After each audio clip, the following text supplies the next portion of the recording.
धर्मेंद्र निर्मलिया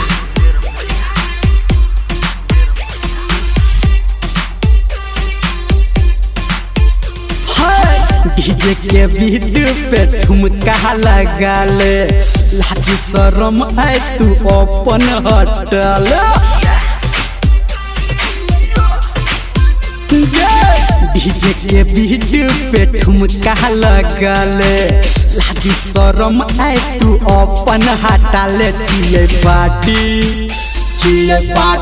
मने बकुल नाच गे चिए पार्टी मने बकुल नाच गे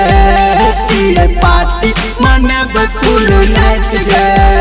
चिए पार्टी मने बकुल नाच गे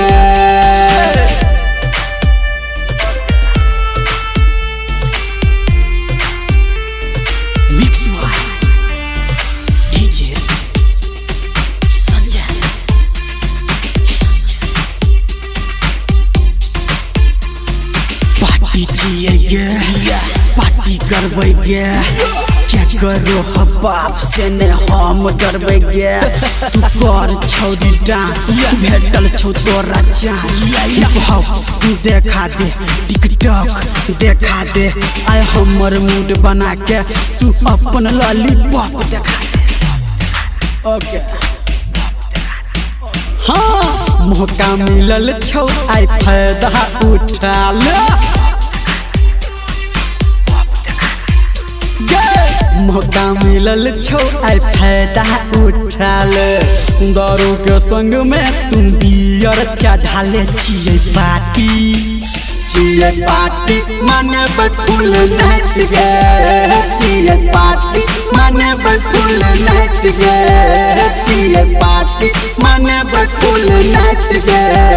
चिए पार्टी मने बकुल नाच गे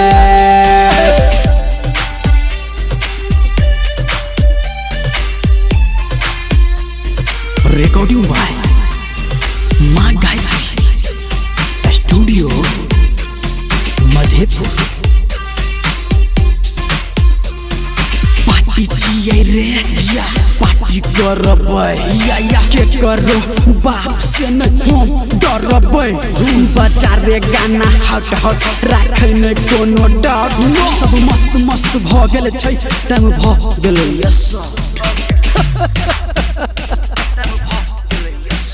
हाँ छोरा निरमलिया के गाना बजा ले राइटर सन्टू के गाना बजा ले संजय ही गौतम के संग में बोला ले चिए पार्टी मने बकुल नाच गे चिए पार्टी मने बकुल नाच गे चिए पार्टी मने बकुल नाच गे चिए पार्टी मने बकुल नाच गे।